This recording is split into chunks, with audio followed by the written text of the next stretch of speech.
Assalamu alaikum and welcome to Salam Media. You are tuning in on a beautiful Friday afternoon out here in Johannesburg, South Africa. For those of you tuning in locally, well, it is a Friday. It's the clock is ticking down to iftar time, and we're going to keep you engaged with some very interactive and interesting sports conversations as usual. Otherwise, I wouldn't be on your screens. Well, for those of you tuning in on the World Wide Web, I'm your host, Zaakirah Khalek, and I'm going to be with you for the next hour. We looking to cover some sporting content for the month of Ramadan. But this time around, we're going to take an alternative view and we're going to be chatting to some of the most esteemed athletes, nutritionists, the people that keep the team and keep your athletes ticking and getting going at the best of their ability during the season. We're going to be chatting to them and find out what exactly it takes to be the best. And what would it be a show in Ramadan without touching on Ramadan? Because even though they need to perform at optimal performance, we need to find out what it takes to get them to perform at that level. But this afternoon, I'm joined by Zaakirah Khalek. She is a hybrid athlete. For many of you that don't know what a hybrid athlete is, she can explain. She does everything. Salam, Zaki. Thank you so much for having me. Well, it's a pleasure, Zaakirah. This interview has been one that has been waiting to happen, and I'm glad to eventually have. I'm glad it's eventually happening. Zaakirah, just to give our listeners and our viewers on Salam Media a bit of a background about you.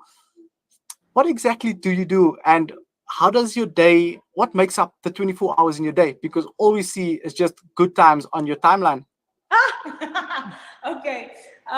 So just to touch on what a hybrid athlete is. So I consider myself a hybrid athlete because I do a lot of everything in terms of different sport disciplines. So whether that's running, powerlifting, CrossFit, gymnastics, cycling, you name it, I dabble in a lot of things.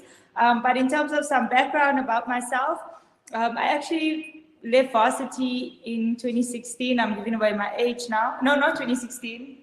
Oh, I forgot. But anyway, I studied BCom Industrial Psychology, and I was an HR business partner for many years in the big law firms around Johannesburg and Cape Town. And then in 2016, December 2016, I decided to leave corporate and go full on into fitness coaching. The decision to make the career transition was very difficult, but I think I was almost forced into doing it because during that time I was in corporate, I became the first Nike trainers in Africa. So the demand for both, I just couldn't balance both of it. So fitness was always my passion. It was always a plan to leave corporate. So I think that just gave me the push to do it. So from 2017 to date, I am doing fitness coaching for both individuals and groups, male and female, young, old, different types of people, beginners to advanced. And then most recently, I opened up my fitness space or my fitness studio, which is called Tribe Fitness Studio, based in Saxonville, so near Killarney. And yeah, how my time is structured in a day, it's a lot of coaching and it's a lot of training. There's not a lot of resting, so that's basically it. Well, you touched on so many things there, and I'm definitely going to get more into that a bit later. But I mean, who is Zaakirah Khalek besides the fitness and everything else? Tell us a bit about you and where you grew up and what your lifestyle was. Has it always been training, fitness, sporty, or how did you make that transition throughout your life? And yeah, just tell us more about that. Wow, no one has ever asked me this question. That's a very, very nice question. So who am I outside of the fitness space? So just in terms of my childhood, I grew up in Mayfair and Crosby in Johannesburg. And I pretty much, I think I was always into fitness from a young age. From preschool, I was sprinting and all of that stuff. But outside of the fitness space, I'm a very family-orientated person. I spend a lot of time with family and friends. Sure, I feel like fitness takes up a lot of my life. But yeah, I mean, there was a point in my career where I also wanted to get into fashion, but then fitness just took over. So yeah, that's me in a nutshell.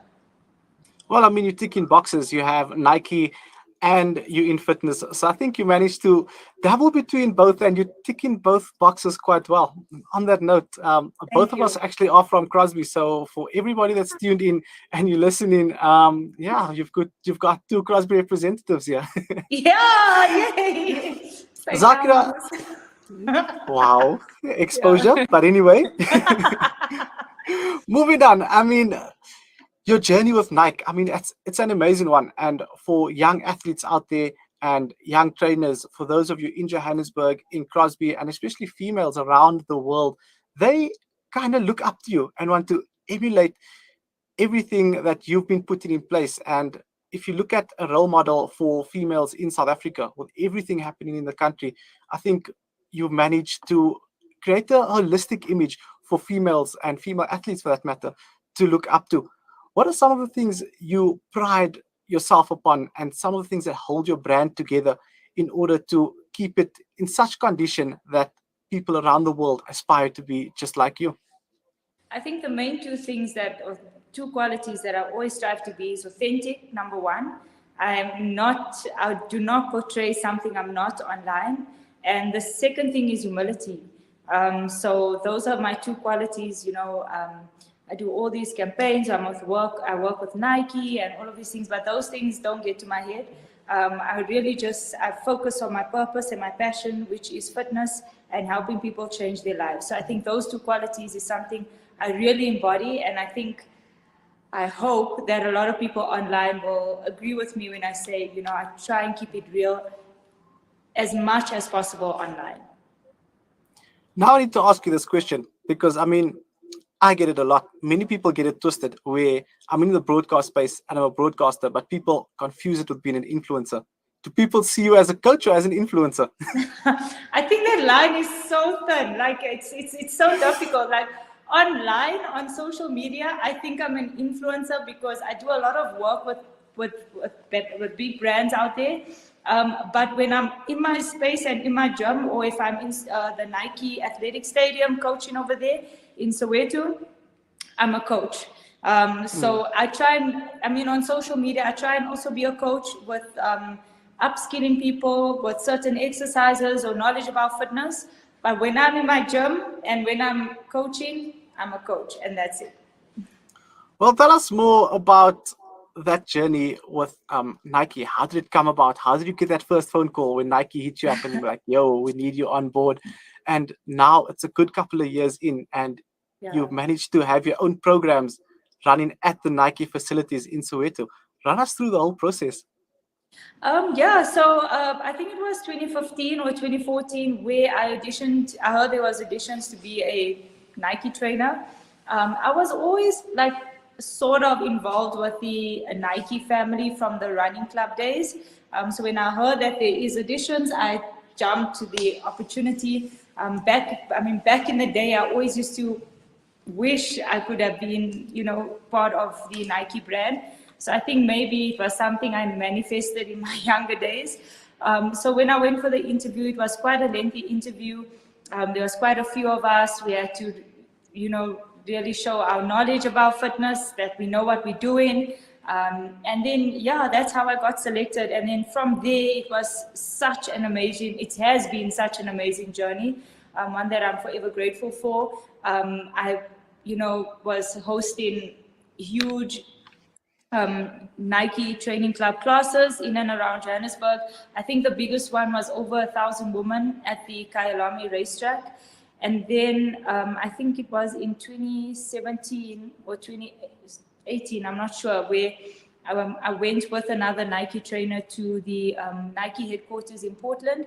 And that's where we were also upskilled even further in terms of our knowledge of Nike and the Nike Training Club app.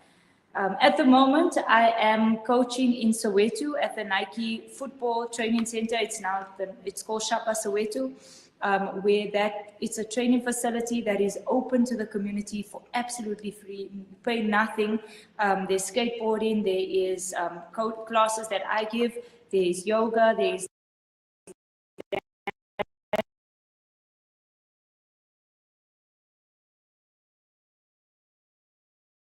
dancing, and that's something that is gifted from Nike to the community of Soweto and surrounding areas. So that's what I'm doing at the moment with them. One of many things. Now we're going to get a bit more into the intricate things. You're currently busy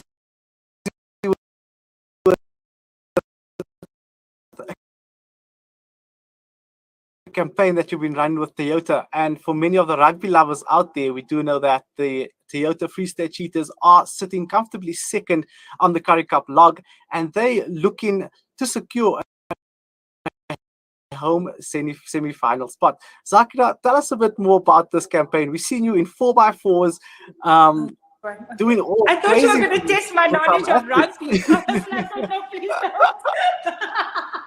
I'm like, please don't. Yeah. Well, I wouldn't, but tell us more a bit about this campaign that you're busy with Toyota. Yeah, so I think the one you were talking about is the one I done last year. That was the 4x4, the Fortuna Challenge.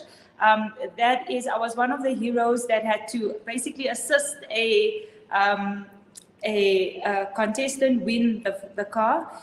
So I had to help them with the different activities, which was grueling. I mean, we had to do obstacle courses, we had to build river rafts, we had to run, we had to do archery. It was a lot.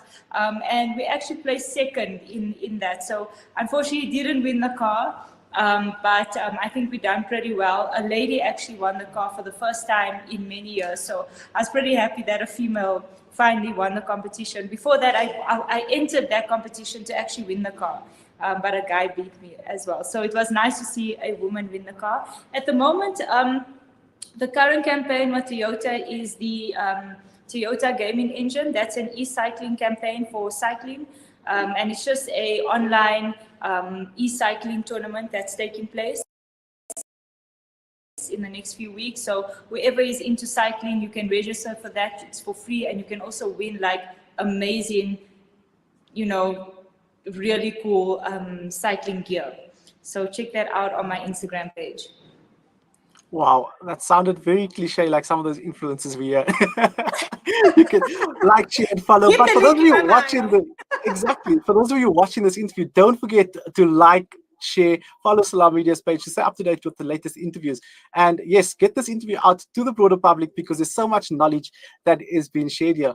And talking about knowledge, we're going to get more into it now. We're going to be chatting a bit more about Ramadan and some of the benefits that you can get in this month, and how do you adapt your lifestyle as an athlete, as just a normal individual as well in the month of Ramadan. Because my favorite saying is, the month is a blessing, not a burden. So continue whatever you're doing. Just adjust your lifestyle so that you can accommodate the needs that Ramadan requires you to have. Zaakirah, you're the expert on this. I heard this morning we must train at 4:30 and I don't know what else in the afternoon. But yeah, tell us a bit more about you owning your own gym, and I'm sure you on your feet 90% of the day. How have you adapted your lifestyle for the month of Ramadan? So the main thing that I've adapted is obviously getting more help to coach at the gym.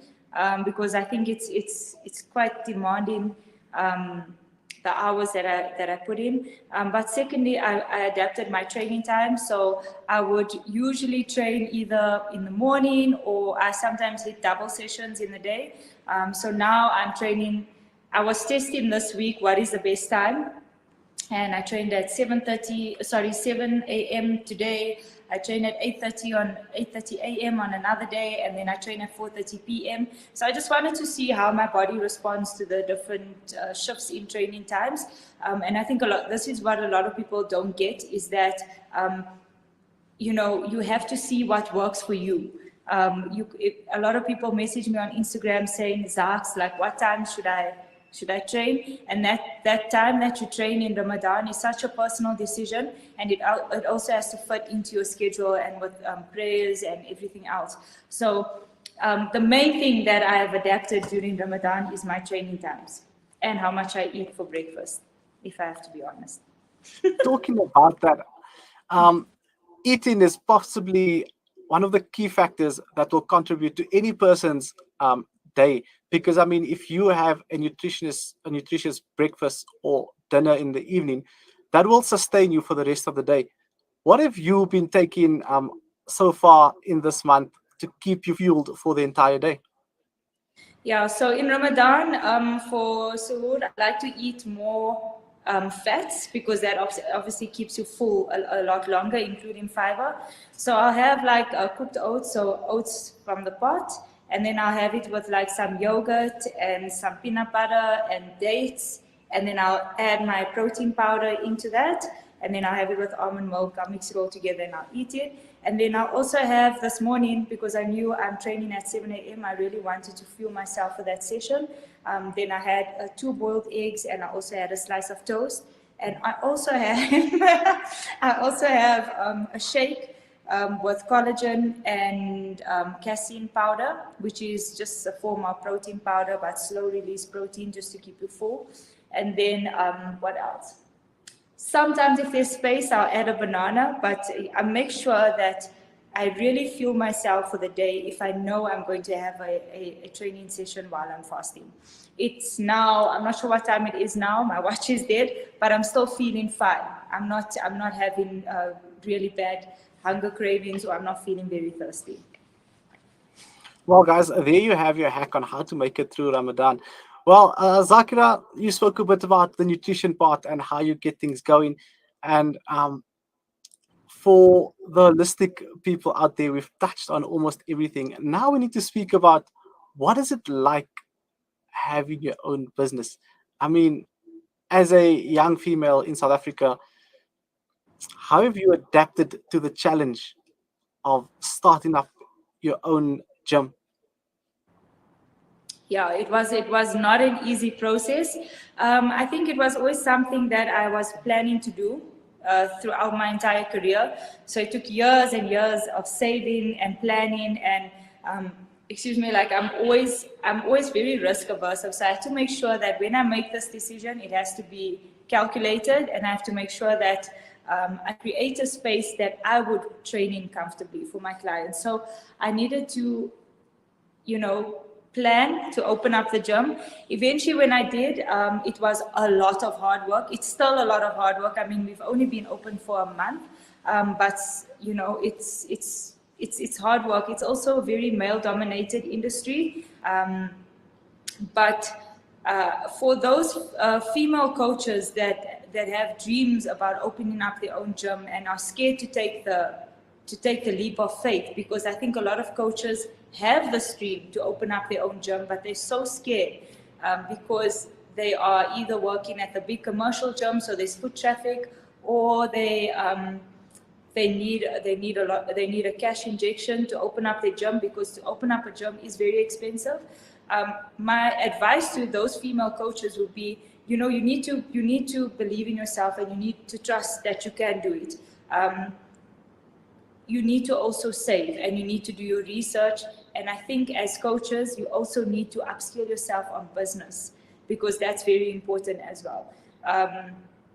And don't be intimidated over the fact that it's a male-dominated industry, because the number of male coaches to male gym owners to female gym owners is quite big. So there's a lot more male gym owners than female gym owners, and that shouldn't intimidate you. We are great coaches as females. A lot of people, they resonate with us. So just go out there, save, and do your planning, and you can do it. Well, there you have it in a nutshell. But now, what makes your gym different to the other gyms out there? I mean, there's so many different commercial gyms. We see people having functional training. We see people having powerlifting specific gyms. What makes Tribe Fitness Studios different to the rest out there? So Tribe Fitness is a community-based studio. And I always say, we are community over here. We encourage each other. We support one another. It's such a safe environment for anyone at any fitness level to join. And in terms of fitness, why Tribe is different is that there's not one specific focus. It's not just CrossFit. It's not just bodybuilding. I try and encompass everything in terms of how I like to train. So for example, on a Thursday, we do track work, or we do a run, or we do hill repeats. On another day, we do HIIT, so hybrid intensity training, which is classic sort of interval training. And then we also do CrossFit and Olympic weightlifting. So I think that's what makes my facility different, is that it's not only a CrossFit facility. It's not. It's a it encompasses all sort of training. Yeah, and I think the facility itself is really amazing. There's such a cool outdoor area as well. So we do a lot of training, running drills outside. And, you know, I will show you the gym in a second, or I'm not sure if I can. But Go you'll for see it. Go for it. how it is. Cool. We really want to check it out. Yeah, so this is the gym.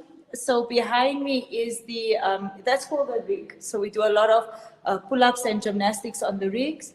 And then there's rings as well on the rigs, and mirrors, because, you know, we like to look at ourselves. And behind me is a squat rack. And outside, if you see over there, that is also an outdoor rig, which is really cool. So you can squat outside as well as do some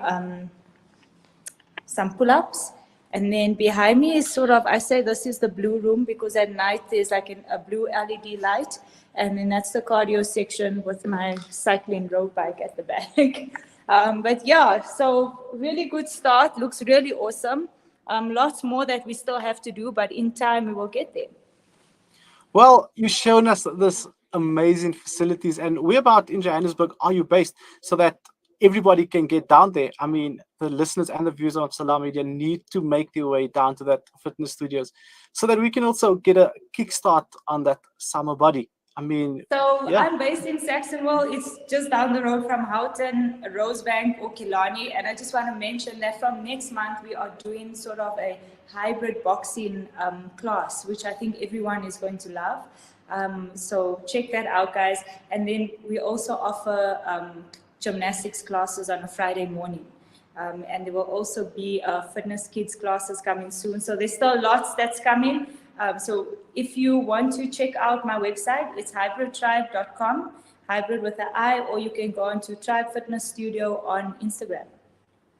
Well, you can find that on our social media as well, and we'll be sharing it as well for the listeners and viewers that missed out on it, just that you can stay engaged and you can see what Tribe Fitness Studios are up to. But Zaakirah, throughout this interview, you've mentioned so many things, but you forgot to mention the fact that you are one of the best athletes in South Africa. Oh. Let's head over to the CrossFit side of things. The CrossFit Open recently took place, and we had people complaining, people guessing week in and week out what the schedule is going to be, what your workouts are going to look like, trying to prepare for the unexpected. How did you find the CrossFit Open this year? It was hard, but I'm not one of the best CrossFit athletes. I still have a very long way to go. So I'm not being humble. I'm just saying, like, there's still a long way to go for me to be on top of that. I came into the CrossFit industry, CrossFit fitness sort of journey very late. So I have a lot of catch up to do with regards to that. But I was pretty impressed with myself. I did make it to quarterfinals in Africa this year. So I was really proud of myself for that. The workouts itself were tough. It wasn't easy. Gymnastics is not my strength. So every time there's gymnastics, my score just went poop down. But yeah, they were fun, man. I love a challenge. I really, really love a challenge. Well, you said you're not the best, but I mean, quarterfinals. I mean, come on, you've reached that stage, and there's been so many South Africans that have participated in the CrossFit Open, and not many have made it through to the actual CrossFit Games. Zaakirah, you now have an opportunity to be one of the few South Africans that could possibly make it through to the CrossFit Games, and the weight on your shoulders, knowing that you're representing not just Crosby, but the entire. Not just Johannesburg, but the entire South Africa. How do you take that pressure, and how do you adapt that? Does it motivate you somehow? Yeah, I think that, I mean, the CrossFit Games, that's next level, to be honest. I think next year, if I make it through to the semifinals, I'll be really impressed with myself. I'm not saying that it's not achievable. I just think I still have a lot of work put in to get to that level. In terms of pressure, I go at my own pace in terms of fitness. I don't feel pressure to by the communities or from outside to reach a certain level. I really just go at my own pace and what my body feels comfortable to do. Yeah, but I definitely want to inspire, especially Muslim women, to start CrossFitting. I think that there's just not enough of us, and it's growing in the Middle East, and I want us as a South African Muslim woman to get into the sport, and I'd like to obviously be the lead for that change. Talking about that, and I mean, you're a woman, and for me as a male, it's not our space. But like, do you feel that there's a stigma attached to females being athletic or being in the gym or doing anything within the fitness sphere? Do you think there's a stigma attached to it? I think there was. I think sometimes it's something I battle with as well. I think a lot of men feel intimidated in some sense when a woman is strong, or if a woman is lofty, heavier than them. But I think that perception is changing. I think social media has a lot to do with that. There's so many women now that's training. In my gym, there's ladies that come for ladies-only classes, fully covered in niqab and hijab, and they're here and they're just training and they're loving it. So I think that stigma is changing, and I think that I really don't let that get to me. At the end of the day, whether a man feels insecure about a woman lifting or me lifting heavier than them, I'm still going to lift the next day. So I think it's just your perception that needs to change. These bros need to lift heavier so they can stop complaining and stop looking at female the wrong way. I love the body weight. Exactly. Zaakirah, you know what? This was an amazing interview. Could you please just share those details with us one last time for your gym, where we can get a hold of you, social media platforms, addresses, everything, so that we can send it out to all of our listeners and our viewers on Salam Media? Cool. So my personal Instagram handle is Zaakz, ZAAKZ_K. And then my fitness studio is Tribe Fitness Studio. You can see it there. It's all one word. You can find that on Instagram. And then the website for Tribe is Hybrid Tribe. So HIBRID tribe.com. Well, you've told us about Tribe. You've shared the information. One last thing before we do let you go, you've got quite a amazing community project happening now during the month of Ramadan, and you've shared with us Tribe Fitness, how we can get involved in that, and how can the public get involved in your Ramadan activities as well, because we know that you're quite involved in the community during this month as well. Yeah, so it's myself and just a group of people. We do Ramadan food drives every weekend. So we get dates of alim and bread, and we go out to Kliptown and we distribute food there. There is not a lot of people that distribute in this area, so we took it on ourselves just to go and distribute over there.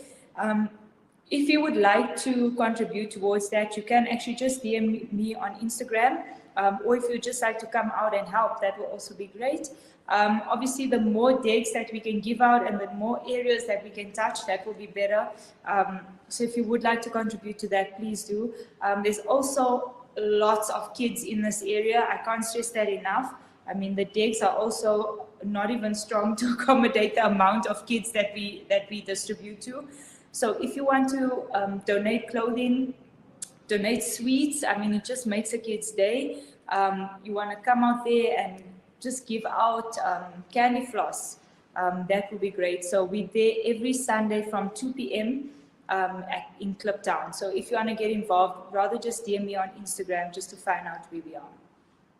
Well, perfect. I know you've got a busy schedule ahead of you and a busy day, but thank you so much for taking the time out of your day to join me on Salam Media and chat a bit more about your journey and your journey as a businesswoman as well, not just an athlete. And I hope that this inspires many women and many men as well around the globe to aspire to be just as complete as Zaakirah, I mean, we've got from a business to an athlete to just your day-to-day living. Let's learn how to tick those boxes, and I mean, follow on the social media platforms as well, so that we can stay up to date with her journey and share it to the broader public as well. Zaakirah, thanks so much. Until we have you again on the show, it was such a pleasure. Assalamu alaikum wa rahmatullahi wa barakatuh. Salam. Thank you for having me. Always a pleasure. That was Zaakirah Khalek, a hybrid athlete, she calls herself, telling us a bit more about her journey in sport and fitness, and also being a businesswoman and what it takes to put all of those things into 24 hours in a day. Pretty amazing. If you missed the interview, it will be available on our social media pages, on Facebook, on Salam Media, Twitter, as well as Salam Media's YouTube page. Don't forget about that channel. That's also a nice source to stay up to date with everything that's happening and catch up with the full interviews that's been happening throughout the day. Well, stay tuned to Salam Media.